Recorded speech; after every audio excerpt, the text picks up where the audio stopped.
Oi, terceiro ano, tudo bem com vocês? Bom dia.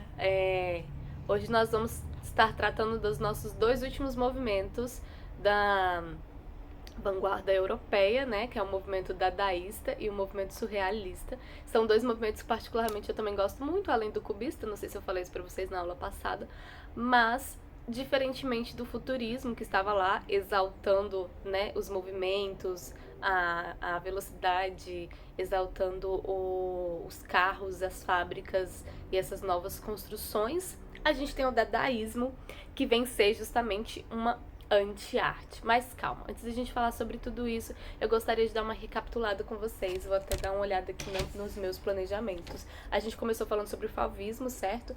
Falamos anteriormente sobre o impressionismo, sobre Paul Cézanne, falamos também sobre Vicente Van Gogh, que foram artes que inspiraram esses movimentos, né, para acontecer lá no século XX. Então, a gente tem tanto o fauvismo, como vocês lembram, o fauvismo, lembre-se da jaula de feras, né? Eram pessoas que não estavam acostumadas, que não eram acostumadas a enxergar aquele novo tipo de arte e assim faziam com que as obras fossem vistas de uma maneira, né, negativa. Então, suas construções tinham cores vibrantes que não se pareciam nada com a realidade, né? Se utilizavam desses aspectos para fazer as suas obras. E aí a gente tem o expressionismo, que está muito mais ligado com a expressão pessoal do autor, que está construindo a obra. Então eu estou em um lugar e aquele lugar dá a minha sensação. Eu tenho Edward Munch como sendo um dos percussores.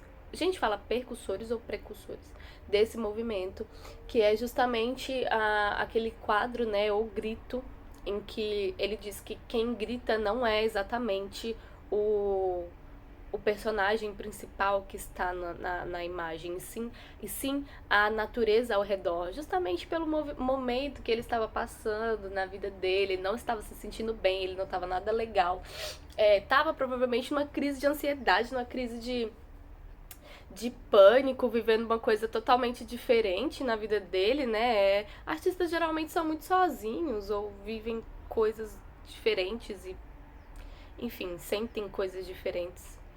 Ou então potencializam as coisas que sentem. Eu queria conseguir entender a mente de um artista, na verdade.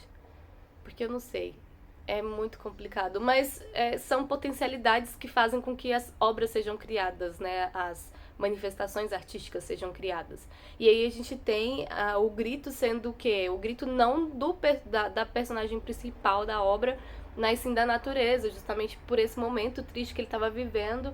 E aí ele andando pela cidade onde ele morava, ele para em determinado momento e ele olha ao seu redor e ele sente uma necessidade de grito, de vazio, de, de liberdade para algo que ele estava sentindo, enfim. É por isso que eu interpreto isso muito como sendo uma, uma depressão, uma solidão, uma ansiedade, um medo do novo. A gente tem, nossa, recentemente, né, ontem mesmo a gente tem um grande ator brasileiro que infelizmente acabou por, né, passar por algo muito triste para qualquer ser humano.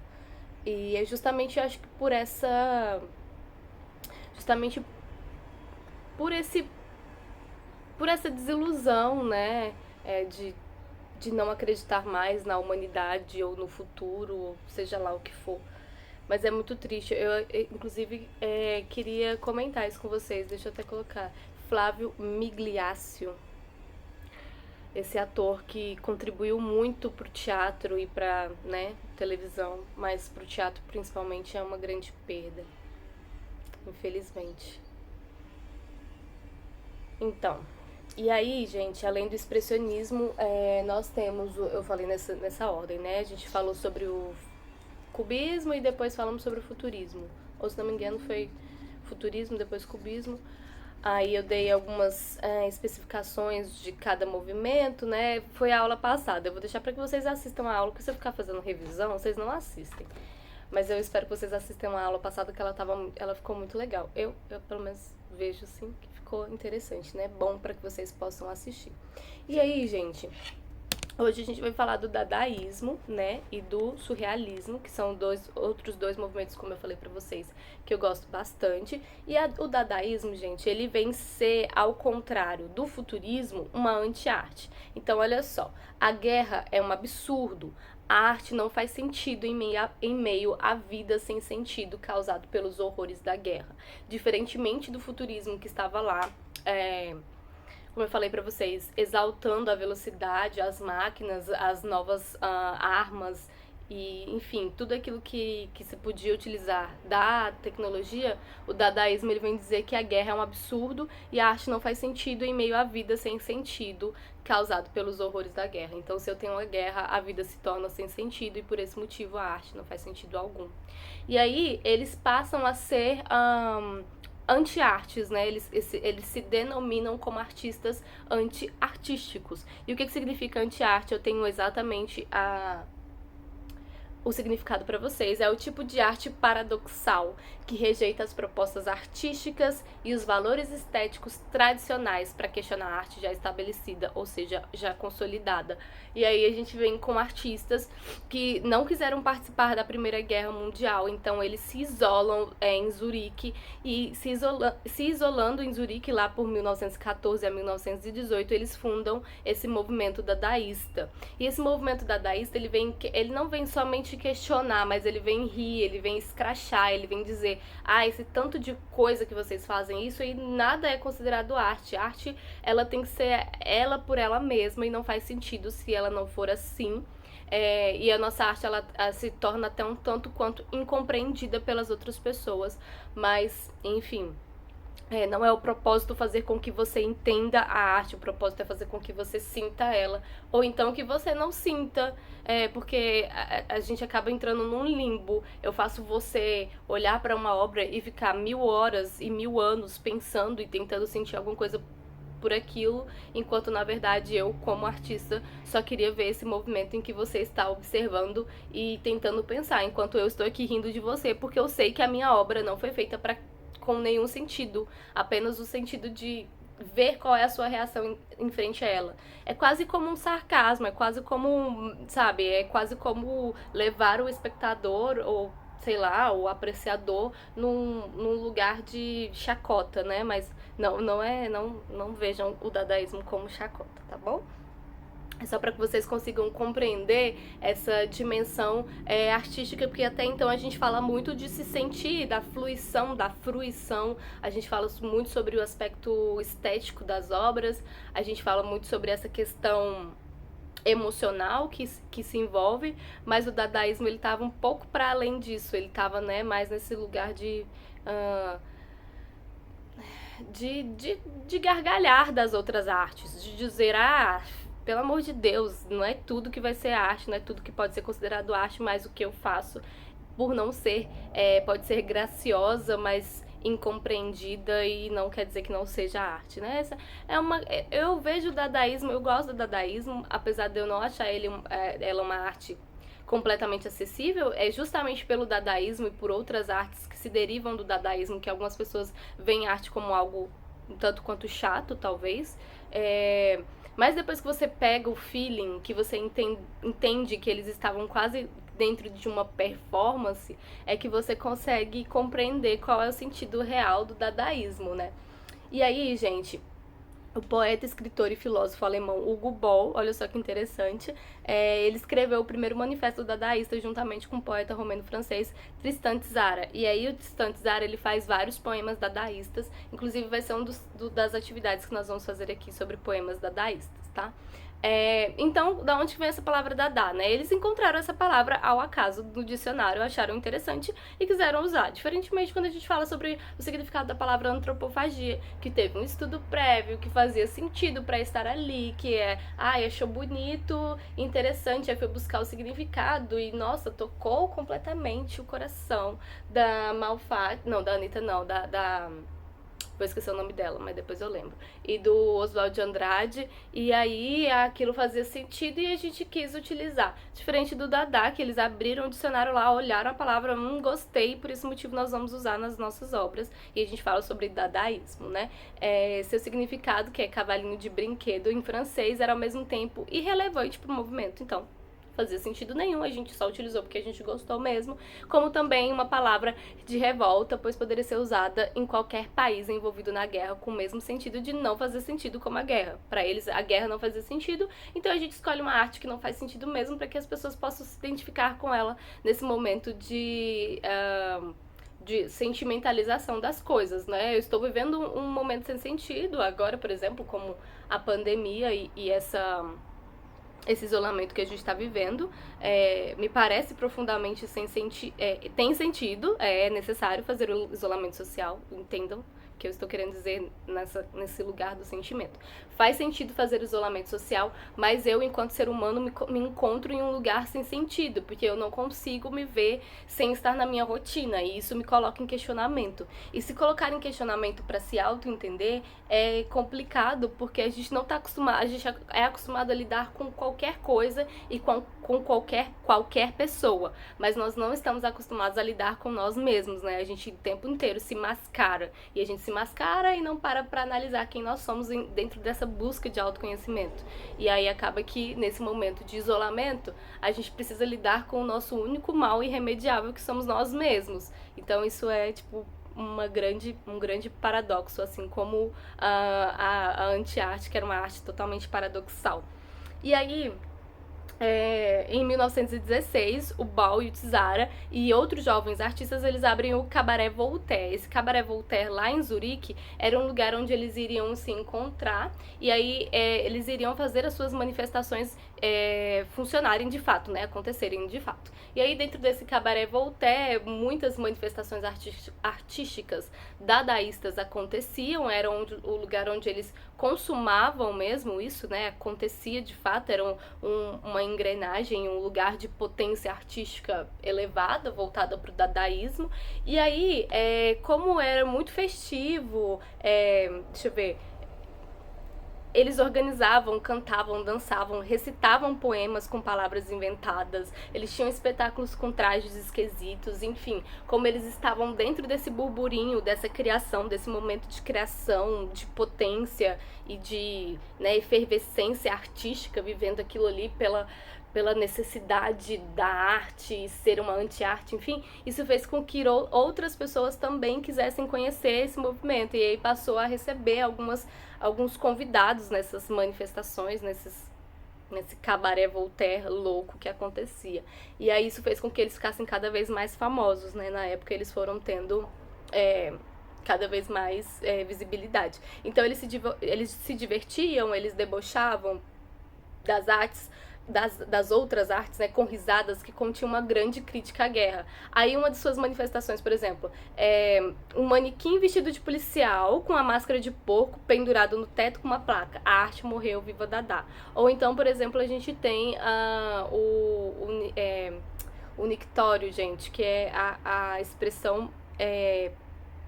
ficou marcado, né, como um movimento dadaísta, justamente esse nictório aí. Mictório, exatamente. E aí, eu queria ler pra vocês um poema dadaísta, que eu achei interessante e parece fazer muito sentido, né? Então, o poema dadaísta, ele fala basicamente o seguinte, esse poema dadaísta feito aqui: de fumar a cor do Copenhague captação, crise arma ofensiva 94 de Brasil, abaixa Petrobras, poupança, renda, clientes mais falhas, menor tem pune, desde Plutão do Lobão, não valor, parceiros podem. Então, é engraçado porque não faz sentido, e é uma anti-arte, e ela não é pra fazer sentido, então ela segue esse padrão, ela realmente não está fazendo sentido nenhum. Esse poema dadaísta foi um poema criado, não na época, né, de 1914, enfim, foi um trabalho feito para criar uma poesia dadaísta, é exatamente o que nós vamos fazer, né? E aí a colagem e a fotomontagem foram grandes alicerces para a arte dos dadaístas. Eles trouxeram recursos para uma linguagem própria do movimento e tinham um significado bastante adequado, a criação por meio da desmontagem das ideias. Então é por isso que, para realizar essa atividade que nós vamos fazer de poema dadaísta, vocês vão utilizar essa técnica de desmontar. Então vocês vão desmontar algo já montado para montar novamente, tá? O movimento tinha um significado bastante adequado, que era essa criação de desmontagem das ideias, da desconstrução das imagens, da derrubada de valores recebidos, enfim. Imagens e palavras recortadas com a tesoura e remontados com a colagem fizeram parte significativa das artes dadaístas. Apesar de ser um movimento curto no tempo, o dadaísmo gerou muitas ideias e inspirou diversos artistas importantes como Francis Picabia, Man Ray, Hannah Roth, George Grosz, enfim, gente, um monte de artista, e foi por meio do dadaísmo que surge o surrealismo logo depois, tá? Um dos mais notáveis artistas ligados ao dadaísmo foi o Marcel Duchamp, que ele fez justamente essa obra do Nictório para vocês, que se chama A Fonte, que provocou grande questionamento ao expor esse mictório assinado como obra de arte. Então ele chega dentro de uma galeria e ele expõe um mictório que ele intitula como A Fonte, ele deixa lá exposto e ele diz que aquilo é arte e as pessoas não estavam acostumadas a ver um objeto já pronto, né, que a gente chama de ready-made, que são objetos já prontos que eu possuo dentro da minha casa. Deixa eu ver se eu encontro alguma coisa, eu sempre uso os mesmos exemplos, mas eu não sei se eu já usei o meu Buda com vocês. E aí eu pego um objeto já pronto e esse objeto já pronto eu coloco ele dentro de uma galeria ou exponho ele de alguma forma, ou eu faço alguma modificação nele e expondo ele eu digo, pronto, gente, isso daqui pra mim é uma arte feita por mim mesma. Aqui, na verdade, eu tô mostrando pra vocês uma escultura, então tecnicamente ele é arte. Mas entendam que eu pego um tipo de elemento que eu tenho dentro da minha casa, como uma cadeira ou não sei, um varal de roupas. Isso é interessante, um varal de roupas. Acho poético, gosto. E aí eu coloco esse varal de roupas em uma exposição e digo que aquilo ali pode ser considerado uma arte. Eu assino aquilo como arte, eu deixo para que as pessoas observem, eu deixo para que as pessoas vejam e deixo que elas criem sentido próprio em relação a isso. Porque o sentido ele não vai partir de mim, ele vai partir das pessoas, né, que estão vendo. E isso é interessante nesse sentido, nesse lugar. E aí, Marcel Duchamp, vejam que ele tem essa ligação com o dadaísmo, até porque ele estava, né, nesse lugar. E aí, gente, como eu falei pra vocês, ele impulsiona o movimento surrealista, né? O movimento surrealista ele vai acontecer logo depois, porque o surreal, o entendimento do surreal é aquilo que foge à realidade, que está além do real e que pertence ao domínio da imaginação do sonho, do absurdo, do bizarro, que causa estranheza, que causa espanto. Mas quando eu falo de surrealismo, que é para que vocês possam associar aos sonhos, eu não estou associando aos sonhos de almejar a alguma coisa. Ah, é porque eu sonho em ter um carro e eu sonho em fazer 18 anos para poder dirigir um carro.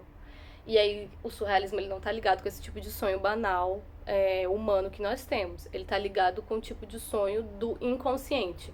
Então, o surrealismo, vocês vão ver que ele tem muita ligação, inclusive, com a própria psicologia, né? Alguns filósofos, pensadores da área da filosofia se utilizam do surrealismo justamente porque ele trabalha desse lado do inconsciente, tá?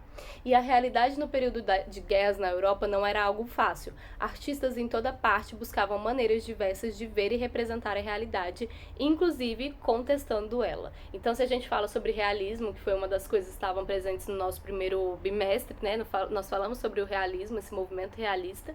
Agora a gente fala sobre um movimento que vai contestar esse realismo. Ele vai entrar dentro de um lugar do subconsciente que não vai fazer tanto sentido assim, caso você analise dentro da sua realidade, mas faz sentido caso você deixe se levar pelas questões psicológicas. E artistas em toda parte buscavam maneiras diversas de ver e representar a realidade, inclusive contestando ela, né? No início da década de 20, um grupo de artistas teve uma ideia diferente, que é representar a vida justamente por essa perspectiva de algo surreal, de ser algo, né, surrealista, não fazendo sentido para a realidade em que se vive. E aí, gente, é necessário compreender que surreal, ele não está intimamente ligado ao irreal, porque na verdade quando a gente fala sobre arte, o que é irreal e o que é real? Não tem essa diferenciação. Tudo que se é irreal no mundo tangível, em que eu posso tocar, que é esse mundo que eu vivo aqui agora, ou talvez não, ou talvez eu viva o sonho, e são questionamentos que eu não sei se vocês já pararam para se questionar, mas será que esse mundo que a gente vive agora, será que esse movimento que acontece, será que isso não passa tudo de uma ilusão? Ou, sei lá, né, de uma irrealidade, quando na realidade, a nossa realidade real, realidade real, né? Quando na verdade nossa realidade é aquilo que a gente sonha quando a gente dorme, por exemplo, esse mundo paralelo que a gente vive. E aqui é só um momento de sonho que dura mais tempo e que a gente consegue lembrar porque a gente consegue sentir. Não sei. Mas é necessário compreender que surreal não é a mesma coisa que irreal. O surreal está ligado à realidade do mundo do subconsciente, principalmente aquele que se manifesta nos sonhos. Foi por esse motivo que os surrealistas se interessaram por esse tema. E aí, justamente no começo do século XX, junto aos demais históricos, o médico neurologista, vocês vão ver o Sigmund Freud, que a gente chama de Freud, ele trabalhando nessa área da psicologia, né, ele apresenta ao mundo seus estudos de psicanálise, que faz com que esse movimento aqui do surreal comece a ganhar força, ele comece a existir. Então, sendo uma ciência que estava surgindo naquele momento, acabou impulsionando esse movimento para que acontecesse, né, deu condimentos, entregou maneiras, né, de fazer com que esses artistas se utilizassem dessa pesquisa para conseguir fazer suas obras. E uma das fontes de pesquisa de Freud para compreender a alma humana eram os sonhos das pessoas, um território muito amplo, cheio de complexidades, como a gente já sabe que é, porque às vezes nem nós mesmos entendemos nossos sonhos. Queria muito colocar aqui um vídeo interessante que eu vi esses dias na internet, que é: todo sonho tem um significado. Aí, o meu sonho. Aí é tipo coisas aleatórias acontecendo. Que não faz sentido nenhum. Mas pra mim todos fazem sentido, gente. Eu sonho com qualquer coisa aleatória, eu encontro sentido pra aquilo. Porque é a nossa necessidade humana de dar sentido às coisas. A gente tem essa necessidade de dar sentido. A gente quer dar significado. Isso é muito automático. E quando a gente fala de arte, algumas pessoas não conseguem compreender porque elas não se deixam entrar dentro desse lugar surreal. Eles querem, a gente quer o tempo todo, vimos alguma coisa que tem que fazer sentido, porque na nossa vida tem que ser assim. Uma pessoa virou pra gente e falou de uma determinada maneira, e eu automaticamente já interpretei aquilo de uma determinada maneira, e aquilo já faz sentido pra mim, eu já coloco uma pré-concepção na minha cabeça, que em questão de segundos e de minutos aquilo já se torna algo totalmente real, né? E aí eu vivo na base daquilo sem saber nem se alguma coisa daquele tipo queria fazer sentido ou não, tinha aquele sentido ou não.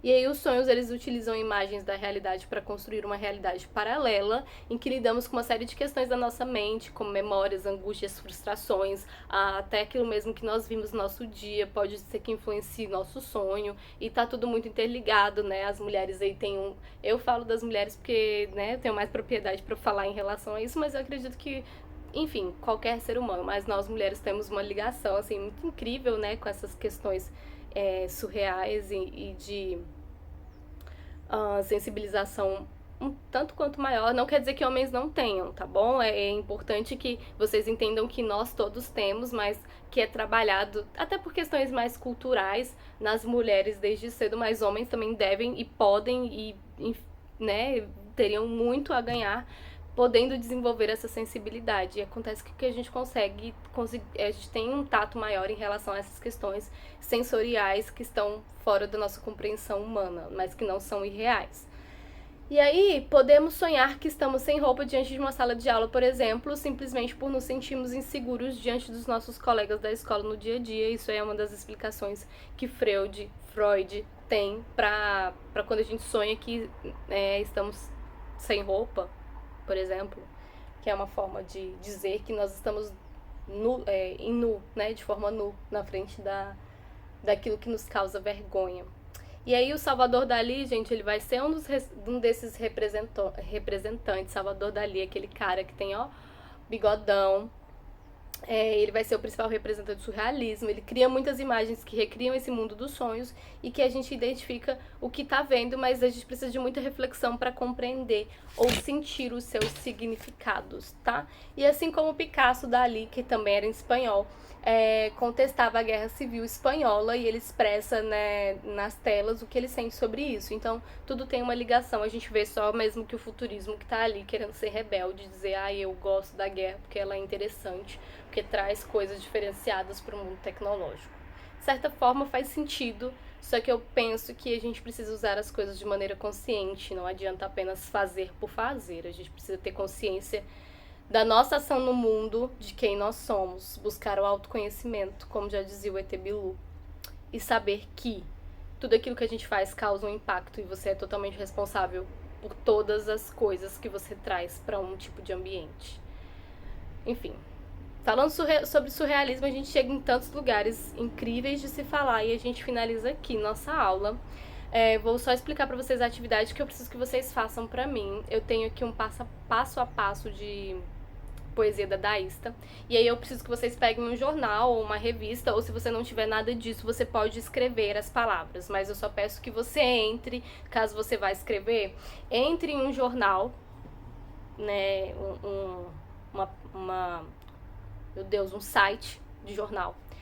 Leia uma reportagem, leia um artigo, seja lá o que for, e escolha aleatório. Por que eu tô gaguejando? Eu sinceramente, eu não sei o que é isso. Acho que minha mente pensa mais rápido do que eu falo. Escolha aleatoriamente palavras que estejam dentro dessa reportagem que você tá lendo. E aí você escolhendo palavras aleatórias, você passa a escrever.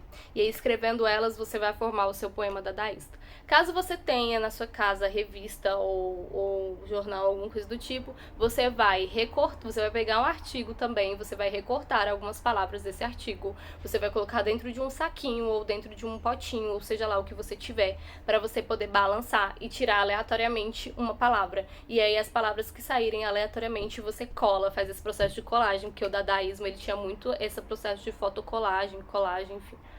E aí você faz essa colagem, né, aleatória, você tira aleatoriamente, porque você vai estar montando o seu poema dadaísta a partir daí, que você vai ser um escritor totalmente original, com uma sensibilidade incrível e tudo aquilo que vai surgir no momento da criação, tá bom? Então essa é a atividade que eu tenho pra vocês. Façam numa folha, façam no caderno, onde se sentirem mais aptos para fazer. Tirem uma foto e me envie pelo Google Classroom até quinta-feira. Isso aí vocês fazem super rápido. Tá bom, meninos? Um beijo, espero que vocês tenham entendido a aula de hoje. Fala um pouco sobre surrealismo, é meio louco. Mas é isso. Um beijo, até a próxima.